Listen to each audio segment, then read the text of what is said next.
The universe, which others call the library, is composed of an indefinite, perhaps infinite, number of hexagonal galleries encircled by low railings.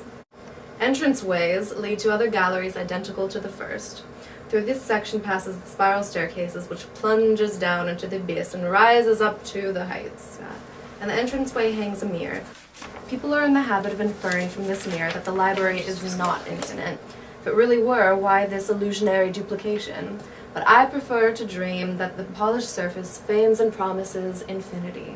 Like all men in the library, I have traveled in my youth. I have journeyed in search of a book. But now I grow old and will soon die. Once dead, there will be no lack of pious hands to hurl me over the railing, where I will fall for an eternity. It now becomes clear to me that I will never find the book I seek. I suspect no one will ever find it. Out there somewhere, in the library, is a book that contains the meaning of life and the universe. You see, most of the books contain nothing but gibberish. Some time ago, it was hypothesized that the library contains the total number of possible combinations of all 25 written syllables. This is what makes the search so hopeless, but I may as well continue my search while I can. Let's see about this one. Ah, here's one I can understand. The Garden of Forking Paths. Let's take a look. Interesting. A great deal of this story is devoted to creating a spatial metaphor for time. In other words, the author is trying to make an abstract, non-visual idea, time, and make a visual model for it. The Garden of Forking Paths is a metaphor or model to help us envision the infinitely diverging, spreading networks that the narrator imagines time to be. That was a very interesting story, but it was not the book I was looking for.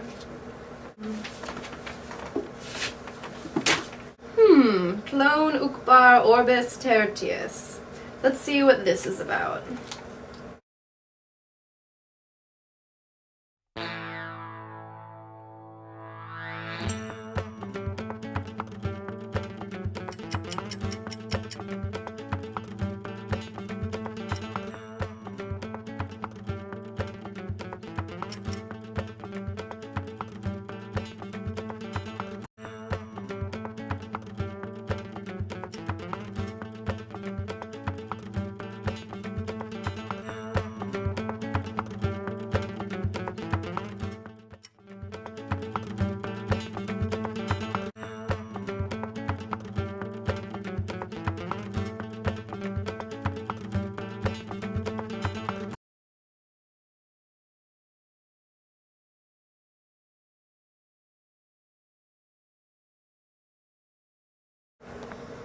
Physical objects being willed into existence by the force of imagination is an interesting idea.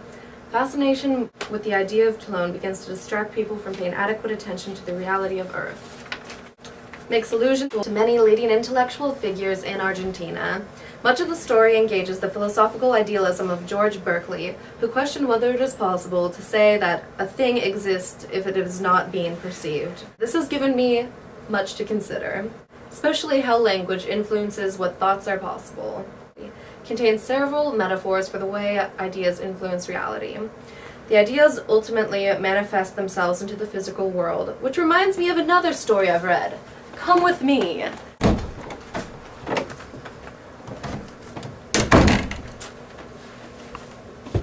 The story is a personal favorite of mine.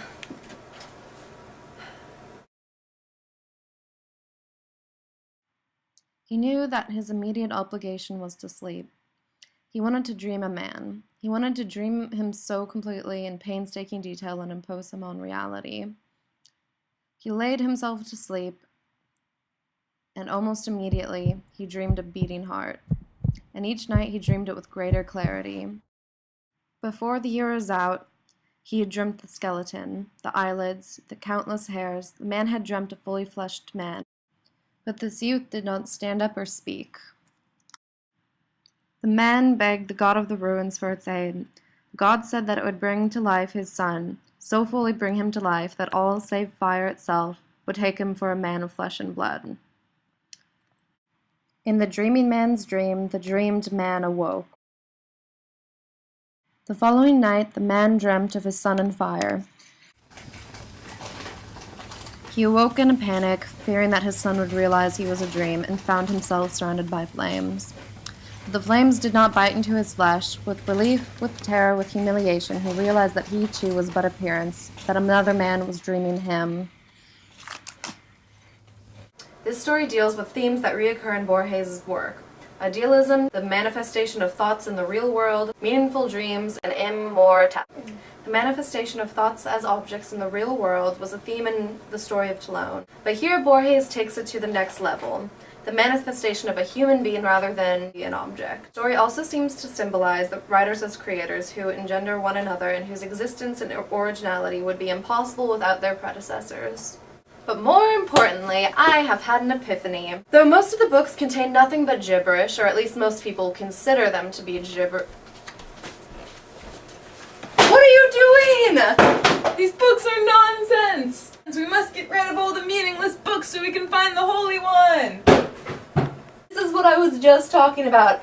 Everything in the library has meaning, even in the seemingly random assortment of letters. For every word that looks like gibberish, there's a book in the library that decodes the gibberish and gives the words meaning. How can we be sure that we understand each other's languages? When people communicate through writing, is there any way to know for sure that the reader understands exactly what the writer meant to say? Nonsense! If these books you speak of existed, we would have found them by now.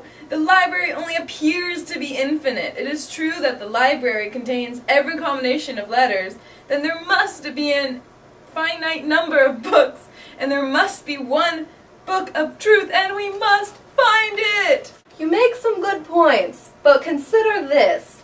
The universe can be infinite even though the number of books it contains is finite. This just means that our library is periodic. Or in other words, it repeats itself. A traveler who walks far enough in one direction will eventually find himself back in the same spot. Nothing makes sense! Our search is futile! Life has no meaning!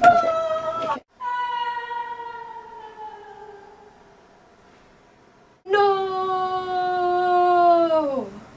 Well, there goes another one. Humans in the library these days have had little hope. Things have turned violent and many have committed suicide.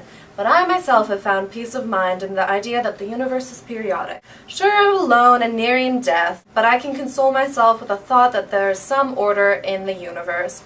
The repetition of the disorder of the library creates an order. The belief in an ordinary and elegant universe gives me hope.